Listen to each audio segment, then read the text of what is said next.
యుద్ధరంగంలో అర్జునుడు ఏది ధర్మం ఏది అధర్మం అని తెలుసుకోవడంలో దిగులు పడుతున్న సమయంలో కృష్ణుడు అర్జునుడికి క్షత్రియ ధర్మం అంటే ఏంటో వివరిస్తాడు.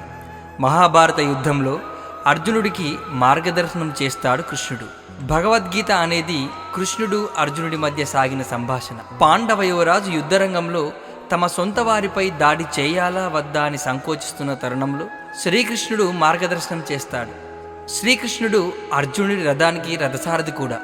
మాధవుడు ఆనాడు కురుక్షేత్రంలో అర్జునుడికి చెప్పిన జీవిత సత్యాలు నాటికి నేటికి ఎప్పటికీ మానవ జాతికి మార్గదర్శకాలు. క్షత్రియుడిగా నీ ధర్మం యుద్ధరంగంలో ముందుండటం. చర్యతో ధర్మాన్ని పాటించవచ్చు. నీ శరీరం తాత్కాలికం, నీ ఆత్మ అమరం. అందుకే నీవు మోహాన్ని, శారీరక వాంఛల్ని విడనాడాలి.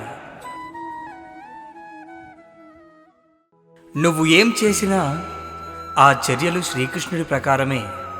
నేను నీలో ఎప్పుడూ ఉంటాను. నీదంటూ ఏదీ లేదు.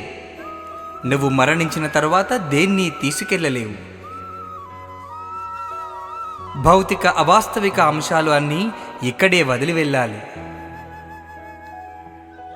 గుర్తుంచుకో, ఏం జరిగినా అంతా మన మంచికే జరుగుతుంది అని నమ్ము. ఇప్పుడు ఏం జరుగుతోందో అది మంచికే జరుగుతుంది. భవిష్యత్తులో జరగనున్నది కూడా మంచికే జరగనున్నది. కావున అర్జున, మరణం అనివార్యం. పుట్టిన ప్రతి ప్రాణి గిట్టక మానదు. ఎవరు అమరులు కారు. మానసిక శాంతి చాలా ముఖ్యం. కోపం అనేది భ్రమ లాంటిది. అది బుద్ధిని ఇబ్బంది పెడుతుంది. అతిగా స్పందించడం, అతి కోపం, అతి ప్రేమ, అతి లోభం, ఇలా అతి అనేది మంచిది కాదు. ప్రతి విషయంలో స్థిరంగా ఉండు. స్థితప్రజ్ఞతతో జీవించు. అతిగా సంతోషపడటం, అతిగా బాధపడటం రెండూ మంచివి కావు. స్వార్థం నీ వివేకాన్ని చంపేస్తుంది. స్వార్థపరుడు తన లాభాల కోసమే చూస్తాడు.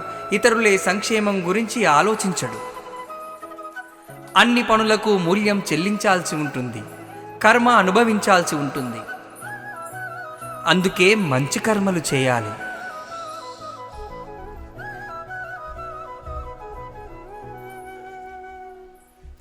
కర్తవ్యం నిర్వర్తించడంలో సిగ్గుపడకూడదు.